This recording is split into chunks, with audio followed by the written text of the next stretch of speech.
शलोम शलोम शलोम प्रभु यीशु मसीह नासरी के नाम में।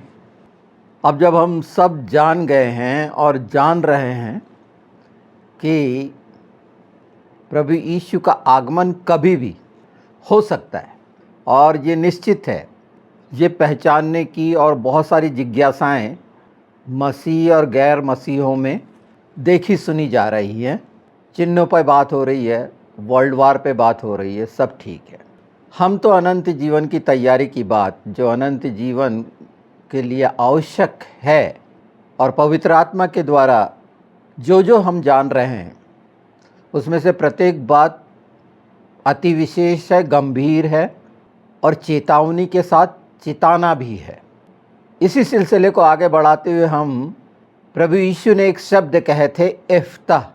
ये असाधारण शब्द कितना बहुमूल्य और इसका खुलासा कितना अद्भुत होगा या अद्भुत है, ये जानकर आश्चर्यचकित होंगे कि ये सब बातें अगर इस शब्द को अच्छे से हमने ग्रहण कर लिया, जान लिया वचन के अनुसार, तो लगभग एक स्थिति में तो आप कह सकेंगे कि हम स्वर्गीय स्थानों में होंगे, दावे से कह सकेंगे। अभी जैसे हम मसीह के हैं कहते हैं, कितने हैं मैं नहीं जानता इस संबंध में मुझे, और उनके लिए तो बिल्कुल नहीं, जो शैतान के हाथ की मैंने शुरू से बता दिया।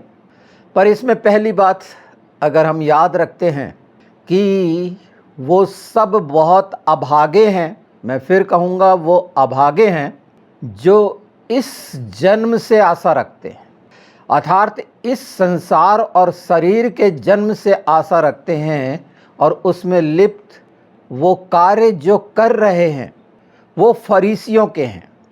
फरीसियों के काम में क्यों कह रहा हूँ कि वो अपने बनाए हुए कार्य कर रहे हैं, न कि वचन के अनुसार आज्ञा पालन कर रहे हैं या अनुसरण कर रहे हैं।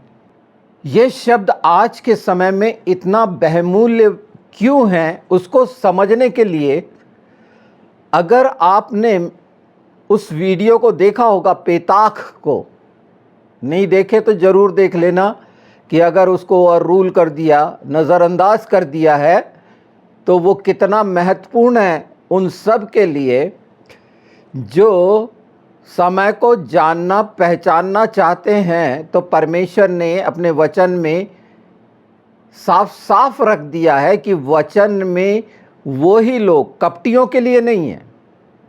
कपटी नज़रअंदाज करेंगे इन बातों को, क्योंकि उन्हें संसार की बातें जो आज मुझे फजूल बोलनी पड़ रही है, ये मेरा है ही नहीं। पर मैं उन लोगों से बातचीत कर रहा हूँ जो सचमुच में प्रभु की भूख प्यास रख रहे हैं। उनके लिए ये बहुत मजबूती का है। वो मैं जानता हूँ बहुत थोड़े होंगे, पर ये जो इतना कठिन विषय है आज के समय में, और सबसे सुंदर है, जो पूरी रीति से उन तमाम बातों का समाधान करते हुए भटकने बहकने से बचा देगा। तो जो मैं पेताख की बात कर रहा था, ये हिब्रू शब्द है, द्वार को कहते हैं पेताख। याद रखिए, द्वार को कहते हैं पेताख। हालांकि दालेत मतलब द्वार होता है, जो फोर्थ लेटर है, और ये 5784 जो सितंबर से शुरू हुआ, ये द्वार का समय था। और यहीं से शुरू होता है, सिर्फ द्वार की बात है तो वहाँ पर खोलना, द्वार का खुलना। हम बहुत चीज़ें बांधते खोलते हैं। क्या क्या बांधते खोलते हैं वचन के अनुसार कि स्वर्ग से खुले और बंधे, क्यों उसमें जो अपेक्षित सफलता होनी चाहिए नहीं मिलती, वजह क्या है वो आज आप समझ जाएंगे। हम सब जानते हैं प्रभु यीशु ने द्वार कहा तो मतलब, और एक बात उनने जो सबसे बहुमूल्य उसमें कही कि भीतर बाहर आना जाना जब चाहोगे आ जा सकोगे। अभागों के लिए नहीं है ये, जिनने संसार से प्रेम कर लिया है, शरीर से प्रेम कर रहे हैं, फरीसियों जैसे रीति रिवाज उनके लिए नहीं है ये। जिन्होंने अपना पुराना कुछ भी नहीं उतारा, सिर्फ लाभ संसार और शरीर की प्रेरिताई में रहे हैं, उनके लिए नहीं है बिल्कुल। अब देखिए कि बिल्कुल अब द्वार पर ही है 5785 जो पेताह को दिखाता है और उसमें अनुग्रह जुड़ा हुआ है, हे जुड़ा हुआ है। और हमने इसके बीच में जो देख लिया कि उसको हम कैसे क्रॉस कर सकते हैं।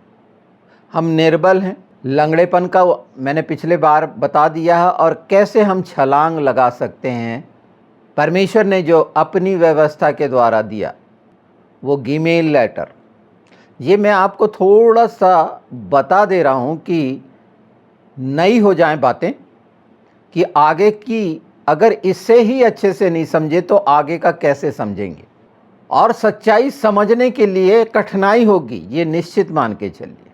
प्रभु यीशु ने मरकुस में ये दिया हुआ है ना कि वो गूंगा बहरा बोलने और सुनने लग गया।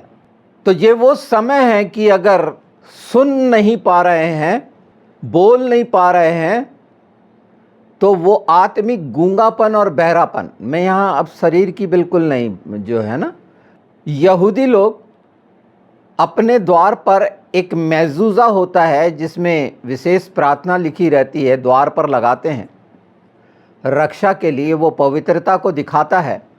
हमारे लिए प्रभु यीशु द्वार है पवित्र। ये छोटी छोटी बातें मैं इसीलिए बता रहा हूँ कि ये पवित्र शास्त्र की है। भौतिक तरीके से इज़राइल उसका अनुपालन करते हैं, हम आत्मिक तरीके से कर रहे हैं क्या।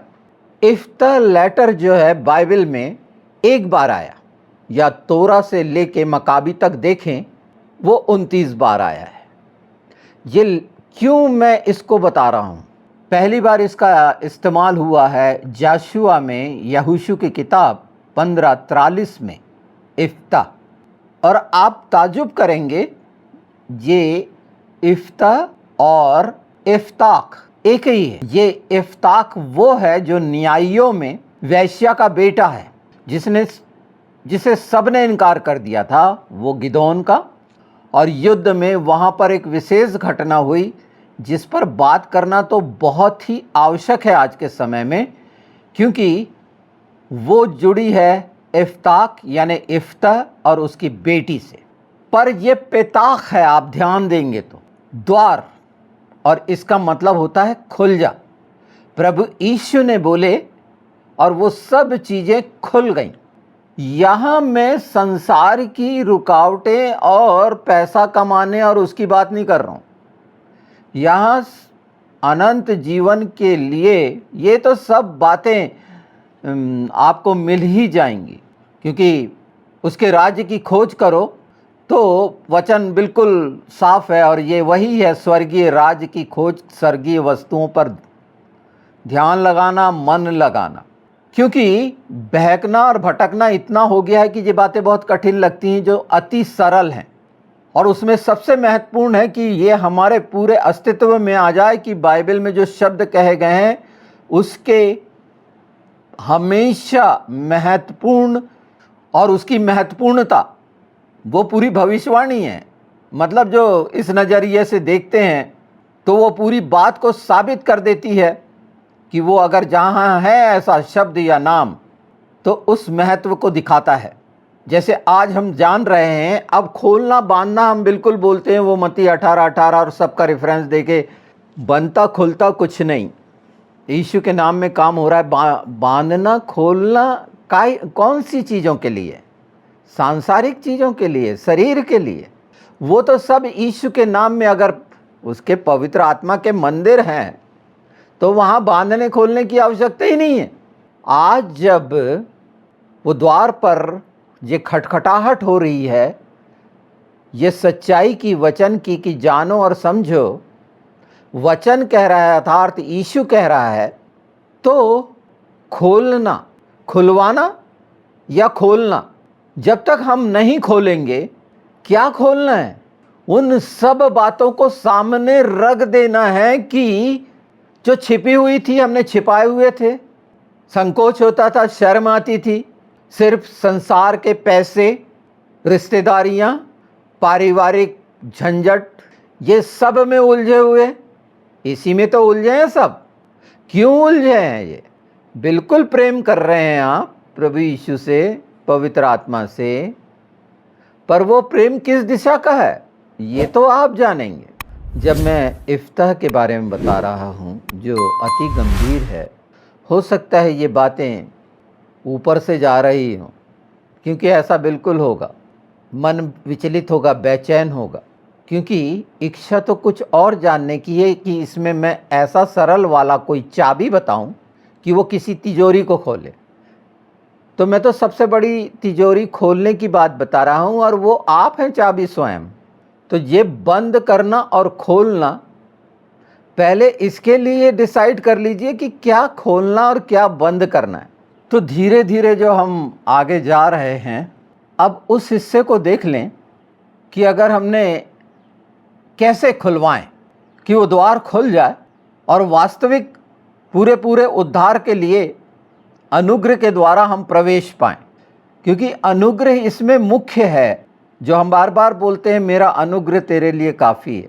जब हम ये बात कर रहे हैं तो 10 कुंवारी को भी सामने रखिए, याद रखिए, उस कहानी को पूरा याद रखिए, क्योंकि ये सब उसी बात से, उसी सिलसिले से जुड़ी हुई हैं, क्योंकि ये द्वार से जुड़ी हुई है और कुछ भी छिपा नहीं है जो खोला ना जाएगा। और मेरा अनुग्रह काफ़ी है, अनुग्रह पर अनुग्रह हमने पिछले समय देखा है। आज हम जो मरकुस 7:34 हम पढ़ लेते हैं। पर मरकुस का मतलब क्या है, मार्क का मतलब क्या है, ये भी आज जान लीजिए, है ना। हिब्रू में मरकुस को मेनाखिम कहा गया है, मेनाखिम, और इसका मतलब होता है सांत्वना देने वाला और सांत्वना करने वाला, काउंसलर या कंफर्टर।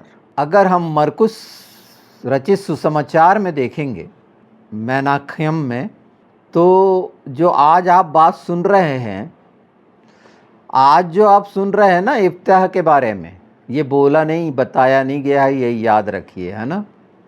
पवित्र आत्मा के द्वारा जो हम हर उस छिपे हुए पहलू को सामने ला पा रहे हैं कि पूरा उद्धार पाकर उस द्वार से प्रवेश पाएं, आए जाएं, उसे खोलना बंद करना सीख लें।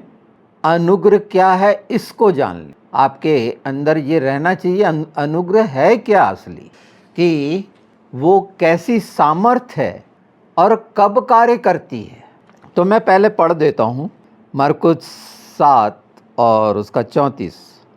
और स्वर्ग की ओर देखकर आह भरी, यहाँ प्रभु यीशु की बात हो रही है ना। ये दूसरी बार है जो प्रभु यीशु आह भर रहे हैं, नोट कर लें। ये पहली बार जब आह भरी थी प्रभु यीशु, तो वो लाजर के समय में है, और उसे जो बोला गया था थोड़ा सा उसे समझें, इसमें वक्त मिलेगा तो मैं बताऊंगा। पर यहाँ पर आह भरी और उससे कहा इफ्ताह, अर्थात खुल जा।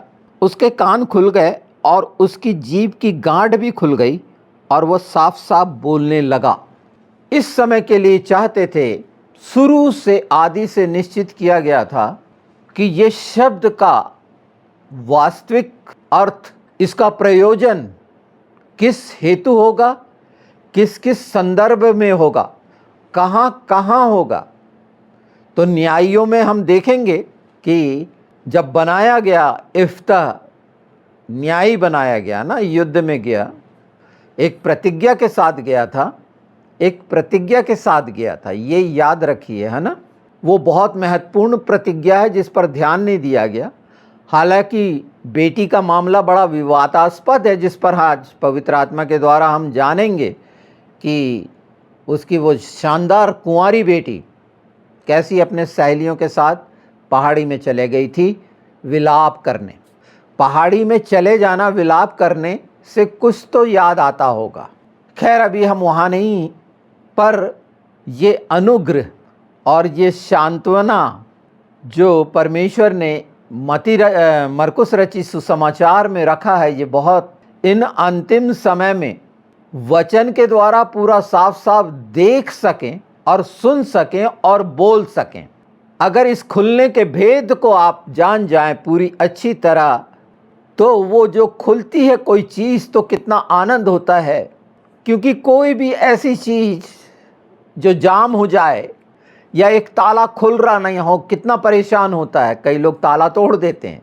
आज जबकि एकदम साफ साफ इस बात पर यीशु का नाम मिला हुआ है, वो द्वार है, वो पवित्र है। आज अगर आप इन सब बातों को मिलाकर, यीशु ने बोला था इफ्ता, वचन में बोला गया है इफ्ता, अर्थात यीशु ही वचन है और प्रभु यीशु ने बोले हैं, तो वो चीज़ें, अगर आप चाहते हैं कि अनुग्रह पर आपका विश्वास और सचमुच में आप अपनी निर्बलता में हैं, तो वो घटना घटेगी जो सोची भी नहीं गई है। स्वर्गीय द्वार का खुलना, जैसे स्तिफनास ने स्वर्ग को खुलते हुए देखा था। कौन सी अवस्था में देखा था? जब वो फतरवाह करके मारा जा रहा था। कौन सी अवस्था में देखोगे? जब वास्तव में मरे, अपने आप को सचमुच में मरा मान लोगे। अगर उस बातों से प्रेरित एक शरीर के साथ जी रहे हो तो ये कठिन हो जाएगा। फिर आप हजारों बार इफ्ता बोलें तो कोई असर नहीं होगा। सच्चाई ये इफ्ता का जो पूरा है, पेताख से है, दरवाजे के खुलने के लिए है इफ्ता, जिसमें पेताख जुड़ा हुआ है। ये याद रखिए। और ये स्वर्गीय द्वार की बात हो रही है। संसार के लिए तो सारी चीजें प्रभु यीशु ने अपने लहू को लगाकर तमाम द्वारों को दुष्टता के लिए बंद कर दिया है कि आप स्वर्गीय द्वार में प्रवेश पाएं। पर वो संसार के द्वार खुले हुए हैं, शरीर के द्वार खुले हुए हैं, नाना प्रकार की लालसा और अभिलाषा के कारण खुले हुए हैं। तो ये बहुमूल्य जो जिसे अनंत जीवन में प्रवेश की चाबी इफ्ता, पेताख को खोलने के लिए जो अनुग्रह चाहती है, इसीलिए 85 में 57 85 ये जो ईयर है अनुग्रह का रहेगा कि अनुग्रह हो कि अभी तक नहीं खुला है। तो जब इन सच्चाइयों से, और वही क्षण होगा जिस समय ये खुलेगा, हर वो बात जो शंका की है, संशय की है, वो खत्म हो जाएगी। क्योंकि आप देखेंगे स्वयं, सुनेंगे स्वयं, बोलेंगे स्वयं। फिर गूंगापन नहीं रहेगा जो आज की तारीख में है, बहरापन नहीं रहेगा कि उन बातों को सुना ही नहीं। हो सकता है इसको कई सुन रहे हैं और भूल गए, तो इसको सुनना नहीं बोलेंगे। ये थोड़े देर के लिए आपकी बुद्धि, मन ज्ञानार्जन कर रहा है कि नहीं ये बात है। इसको इम्प्लीमेंट अगर अपने जीवन में नहीं करते हैं, नहीं मैंने बपतिस्मा ले लिया है, बिल्कुल आप कुछ भी अपनी धारणा बना सकते हैं, पर आपकी धारणाओं के अनुसार स्वर्गीय राज्य में कुछ भी चलने वाला नहीं। वहाँ न्याय और न्याय और न्याय है। हाँ, हम जब कहते हैं कि ये सारी चीज़ें हैं तो वो सुधार के लिए कहते हैं कि वो तमाम चीज़ें माफ़ इसलिए होती हैं कि हम अपने डंडों को भोगें, उन बातों को और भोगते हैं। जब हम अंगीकार करते हैं अपने पापों का, अपने अपराधों का, अपने अधर्म का, अपने व्यभिचार का, जो पूरी तरह से देखा जा रहा है, अच्छी तरह से जाना और समझा जा रहा है पिता, पुत्र, पवित्र आत्मा के द्वारा, कि आप फुसफुसाहट में अपने घर के अंदर, परिवार में क्या बातें करते हैं और बाहर क्या करते हैं। तो तैयार होना, हो सकता है ये बहुत कड़वी और कड़ी बात लग रही हो, पर पूरा रास्ता बता रहा हूँ जो प्रभु यीशु ने बताया, और चलकर वहाँ तक पहुँचना। और अगर हम उस रास्ते पे नहीं हैं तो वहाँ द्वार ही कहाँ है। हर शहरों में एक द्वार लगा रहता है, क्या बोलते हैं उसमें, आपका स्वागत है। पिता, पुत्र, पवित्र आत्मा तैयार हैं। ये यहीं ख़त्म नहीं हो जाएगा, ये 1-2 भागों में ख़त्म नहीं हो जाएगा। इसमें बहुत सी बातें हैं और ये समय इसलिए ज़्यादा होता है कि पूरी बताई जाए। तो जब पूरा बताने के लिए मेरा मन, प्राण, आत्मा, बुद्धि की सारी शक्ति इस जर्जर अवस्था में तैयार है शरीर की, तो निश्चित पवित्र आत्मा से के द्वारा जो हैं और जो प्रभु यीशु से प्रेम करते हैं, वो भी अपना पूरा सुनेंगे। वो पहचान होगी, वो आकलन होगा आपका। हर चीज़ जो बोली जाती है उसी समय उसकी परीक्षा भी हो रही होती है, क्योंकि प्रत्येक शब्द जो हमारे मुंह के बोल का है उसके उत्तरदायी हम होते हैं। तो जो अनुग्रह के बारे में लिखा है ना, अनुग्रह के बारे में बोला गया है, तो प्रभु की पैदाइश ही अनुग्रह के कारण हुई। देहधारी हुआ। देह धारण साधारण बात थी, इतनी असाधारण थी कि इनकार किया गया। कुंवारी से कोई पैदा हो सकता है जैसे प्रश्न चिन्ह लगा दिए गए। ये बेकार में जो समय बर्बाद हुआ इन चीज़ों में, परमेश्वर पर प्रश्न चिन्ह लगाने वाले, परमेश्वर को रास्ता बताने वाले अपने अनुसार, उनकी अवस्था फरीसियों की अवस्था है जिन्होंने अपने अपने नियम बना लिए। इफ्तह शब्द का मैंने बता दिया कि अगर उसकी संज्ञा विग्रह होती है तो पेताक है, द्वार को खोलना। कौन से द्वार को, ये देखिए। और यहाँ पर तो साफ साफ है, अनंत जीवन के द्वार में प्रवेश, हमेशा के जीवन में प्रवेश। और उसके लिए कुछ भी ऐसा जो शरीर की लालसाओं के लिए करना पड़ता है, आप देखेंगे वो सारी चीज़ें सरल होकर स्वर्गीय मार्ग में अपने पैरों को रखने की कोशिश जब शुरू करेंगे। आज बहुत आसानी से बोल देते हैं तुम 1 कदम बढ़ाओ, परमेश्वर 10 कदम आगे करेगा। कहाँ पर बोलते हैं? संसार की बातों को लेकर बोलते हैं, उन लालसा अपेक्षा को, दिखावे को लेकर बोलते हैं। और ना वहाँ 1 कदम आगे बढ़ता, न 10 कदम परमेश्वर का। क्योंकि जरा सा थोड़ा सा कदम बढ़ाए, एक भी पूरा नहीं हुआ और पता चलता है कि बहुत सारी समस्याएं और परेशानियां आने लग गई। शुरुआत ही नहीं हुई और परेशानी आने लगी। क्यों? पिता पुत्र पवित्र आत्मा को साथ नहीं लिया था, क्योंकि वो काम ही संसार का था, शरीर का था। आत्मा ने साथ दिया नहीं, मन की मनमानी थी। जब पवित्र आत्मा इसलिए उभार रहे थे मुझे, वहाँ पर मैं अभी आया ही नहीं हूँ। सच बताऊँ, अभी तो शुरुआत में ये न्यू है और इसमें इतना सारा है और इतना अच्छा है कि अगर इसे हजम कर लोगे अभी शुरुआत का, मैं लगातार इसमें प्रयास करूँगा। मैं बता रहा हूँ कि हम अंत तक पहुँचते तक इतना सरल हो जाए कि आपको कहीं दुविधा, कठिनाई और परेशानी ना हो आपकी आत्मा के लिए। वो जो संसार वाला चिंतन और संसार वाली चिंता और परेशानियां और रुकावट, उसके लिए कोई मौका ही नहीं होगा। मैं आपको आश्वासन नहीं दे रहा, सांत्वना नहीं दे रहा हूं, ये मरकुस दे रहा है। जो मैंने बताया वो है ही इसीलिए कि हर बात निर्णय इफ्तह जैसे लेना पड़ेगा। एक साहसिक निर्भीक निर्णय जो इफ्तह ने लिया, एक वैश्या से पैदा हुआ बेटा। इन शब्दों के वास्तविक अर्थ क्यों परमेश्वर ने ऐसा रखा? उस बेटे के कारण इज़राइल का विजयी होना हमारा भी उसी तरह से है कि हम आत्मिक इज़राइली विजयी यीशु के द्वारा हैं। क्योंकि मैं इस हिस्से में नहीं जाना चाहता जहां परमेश्वर ने यहूदी और इज़राइलियों को, छोटी और बड़ी बहन को छिनाला करने वाली संबोधित किया। आत्मिक छिनाला कितना घिनौना है, जिस दिन मनुष्य समझ जाएगा उस दिन झूठ से, छल कपट से अपने आप पीछा छूट जाएगा। क्योंकि घृणा, जलन, ईर्ष्या, द्वेष होगी ही नहीं तो क्रोध क्यों आएगा? पहली वजह तो मनुष्य की क्रोध आने की संपूर्णता है कि वो अपने आप को दूसरे से पूर्ण मानता है। क्रोध की वजह तो यही है।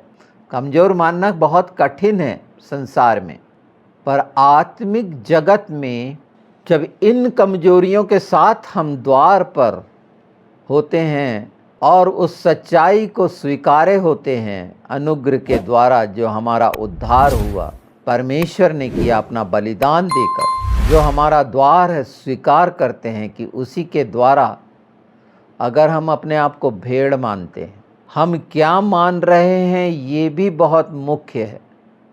पशुओं का उल्लेख पवित्र शास्त्र में विशेष स्थान रखता है। उसका पूरा चरित्र बड़ा स्पष्ट रहता है। पशुओं का चरित्र बिल्कुल साफ साफ देखते हैं ना अपन, पर मनुष्य का चरित्र नहीं देख पाते। पर परमेश्वर देखता है कि इसका चरित्र कौन से पशु से मिलता है, क्योंकि वो दूसरा हिस्सा अगर शरीर का है तो वो पशु का है, जिसमें पूरा पूरा गंदगी ही मिलेगी। आप बहुत अच्छा उपवास कर रहे हैं, खूब प्रार्थनाएं कर रहे हैं, बहुत अच्छी बात कर रहे हैं, पर मन में गंदगी है, किसी न किसी के लिए गंदगी है। और जिसके लिए भी गंदी है, इसका मतलब वो इंसान गंदा है, जो गंदगी रखता है। जिसके अंदर गंदगी है वो स्वयं गंदा है ना, सामने वाला है कि नहीं ये परमेश्वर ज़्यादा भला जानते हैं। इन सब गंदगियों से छुटकारा के लिए, वो गंदगियों का द्वार बंद हो जाने के लिए, और गंदगी का द्वार मतलब संसार का द्वार, और इसीलिए अभागा शब्द इस्तेमाल किया गया। इसकी तैयारी के लिए कि अनुग्रह क्या है ये भी जानेंगे। और यहीं ख़त्म नहीं हो गया है, अभी जो इसे पढ़ना का दूसरा भाग आने के पहले आप पढ़ना, न्याययु मैं बता देता हूँ। और इस पे और आज का सुनकर ये पेताख भूल मत जाना। द्वार का समय, अनुग्रह का समय, और उसमें पूरी मदद जो यीशु के नाम में है, बिल्कुल समझ लेना। और कहाँ देखना है हमको। संसार में होने वाली घटनाएं तो बहुत भयानक होंगी, वो बल्कि शुरू ही हो गई हैं। हमेशा चर्चा सुनोगे वर्ल्ड वॉर थर्ड, नहीं अब वो यूरोपियन कंट्री रशिया पे वो करेंगी, ये सब चलता रहेगा। इसमें उलझने की ज़रूरत नहीं, राजनीति में फंसने की ज़रूरत नहीं। वो जो रखे गए हैं सब जगह, उनके परिणाम देखेंगे वैसे ही जैसे तने तने मने मने ताकेल ऊपर सीए में थे। ये आप देख लीजिएगा न्यायों 12, यहाँ पर तो 11-12 पूरा पढ़ लेंगे तो बहुत सी बातों के इसमें छिपे हुए और कितने महत्व हैं, श को बोलना आ जाएगा कि उसका क्या मतलब है, हर एक बिंदु। और इफ्ता की बेटी, और साथ साथ ये भी देख लेना पहला सामुएल 12-11, न्यायियों 12-1-11 से देख लेना आप। अभी हम यहीं तक रखते हैं क्योंकि ये 10 कुंवारियों से कैसा अटैच है, कैसा जुड़ा हुआ है, ये उसे भी जानेंगे। पर खुद करो, ये यीशु के नाम में मांगना आना चाहिए, इस धारणा से, इस मनसा से कि पवित्र शास्त्र में जो दिया गया है संसार के ढोंग पाखंड षड्यंत्र के लिए नहीं है, बिल्कुल नहीं है। शरीर की लालसाओं के अनुसार ये 1 कदम और 10 कदम का ये सारा कुछ कॉन्सेप्ट कहाँ से आया है ये आप समझ लीजिए। अगर 10 कदम परमेश्वर की मदद की आवश्यकता है तो वो आपकी आत्मा के लिए है कि वो अनंत जीवन पाए, इसीलिए बलिदान दिया गया, आपके शरीर के लिए नहीं दिया गया है। अगर आप अपने शरीर को पवित्र आत्मा के लिए बनाते हैं और बलिदान करते हैं तो सचमुच में आप आत्मिक भेंट जो परमेश्वर के प्रसन्न करने के लिए रखते हैं, तो ये उचित है। अगर यही शरीर पूरा तमाम प्रकार का छिनाला और व्यभिचार कर रहा हो और उसके बाद सोचते हो कि ये शब्द, तो वो काम जो इफ्ता ने किया, उसकी बेटी 2 महीने जंगल में रहना, ये क्या है? बेटी किसको बोली गई? उसकी एक ही बेटी थी, कुछ भी नहीं था। और ये जान लीजिए कि वो 6 वर्ष तक था, 6 वर्ष बाद उसकी मृत्यु हो गई। ये 6 वर्ष का समझ रहे हैं आप?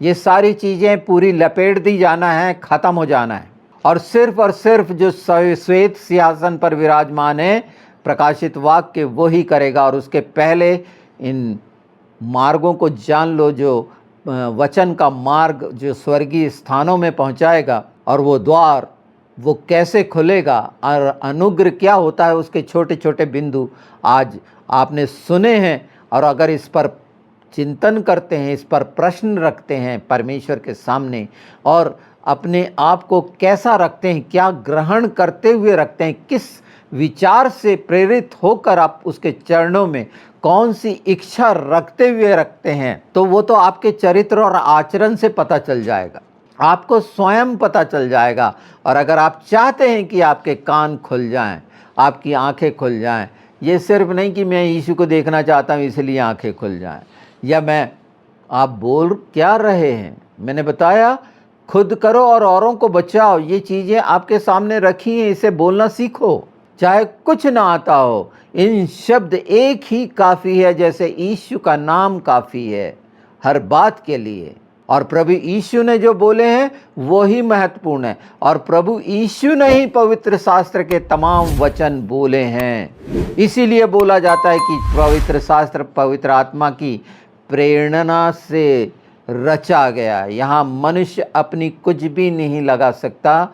और वो जो भ्रमित हैं, सब बातें देखिए, ट्रांसलेशन में इतना सारा कुछ होता है। आपने जाना कि वचन को गलत ठहराया गया क्या? नहीं, ट्रांसलेशन मिस्टेक है। ऐसे ऐसे लोग आए, बहुत सारे लोग आए, बहुत सारी चीज़ें करी गई हैं, पर पवित्र आत्मा के द्वारा तो सब स्पष्ट है।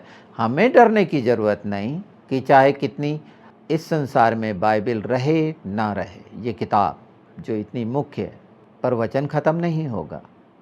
हम सब ने सुना है, वो कभी नहीं मिट सकता आत्मा से। पर वो जो मरे हुए हैं उनके लिए कुछ नहीं, जिनकी आत्मा मरी है। जो मरना नहीं जानते, जो सोचते हैं कि आत्मा जीवित है और गलत फहमी में है और शरीर को ही आत्मा मान रहे हैं, तो उन्हें एक बार सोच लेना चाहिए कि सचमुच कितना बड़ा फ़र्क है। इच्छाएं स्पष्ट कर देती हैं। इसकी बहुमूल्यता एक दिन समझ में आएगी। इन शब्दों की, इसके यथार्थ बाइबल में क्यों हैं और क्यों सामर्थ्य और शक्तिशाली हैं और अति विशेष क्यों हैं। हम बिल्कुल इसको आगे बढ़ाते हुए उन बातों को जो छूट गई हैं पूरा करेंगे। निश्चित मैं तो पूरा करूँगा ही, हम सब मिलकर पूरा करें। यीशु के नाम में ये ज़्यादा भला होगा। इसमें से अगर कुछ समझ में ना आ रहा हो, क्योंकि निश्चित ये बहुत आत्मिक रीति से बहुत ज़्यादा कठिन है, ऐसा लगता है, पर सच्चाई से जो उसके साथ है उसके लिए कोई दुविधा कठिनाई नहीं। मैं पवित्र आत्मा का धन्यवाद करता हूँ कि ये इतनी, जिसके लिए इतना भार था और बहुत जो मुझे विवश कर रहा था, ऐसी चीज़ें जो मैं बिल्कुल नहीं बोलना चाहता। पवित्र आत्मा जानते हैं कि, और इसीलिए सब बातें स्पष्ट करना भी आवश्यक था। और जितनी इस समय मुझे याद दिलाई गई मैंने कह दी हैं। हाँ, वो जो रह गई हैं उसको धीरे धीरे पूरा करेंगे, क्योंकि 85 आते तक, मतलब 57-85 हिब्रू महीने के अनुसार सितंबर में जब शुरू होगा, वो आते तक बहुत कुछ नया हो जाएगा, बहुत अच्छा हो जाएगा, यही आशा करते हैं। और वही आखिरी ना हो, उसके पहले हम तैयार हो रहे हैं, इन समयों में सीख रहे हैं और समझ रहे हैं। हमको धन्यवाद करना चाहिए और खुद सीख कर आगे बढ़ेंगे तो सचमुच में आत्मा में प्रार्थना और वो मजबूती परमेश्वर के राज्य के लिए उसे प्रसन्न करने वाले जब बनेंगे, तो वो अनुभूतियाँ बड़ी अद्भुत हैं। और उसका स्वाद चखिए क्योंकि स्वाद, निश्चित कईयों का स्वाद बिगड़ गया है, वो नमक रही ही नहीं। तो ध्यान दीजिए, मदद हमेशा है पवित्र आत्मा की यीशु के नाम में। हम अपना फोकस किस पर करते हैं, ये निर्णय तो हमको खुद को करना है। पर परमेश्वर के वचन जो बहुत महान हैं, जो प्रभु यीशु के ओंठों से निकले हैं, उसको साधारण मत मानिए, क्योंकि मनुष्य के ओंठों के बोलों को ज़्यादा महत्व देने से हम उसकी वैल्यूज़ कम करते हैं। हमारा पहला स्थान हर बात में हमारे उद्धारकर्ता को देना अति आवश्यक है। अगर ये हम कर रहे हैं पूरी ईमानदारी और सच्चाई से और देख और समझ सक रहे हैं, तो निश्चित ऐसे लोगों को कोई चिंता करने की ज़रूरत नहीं है।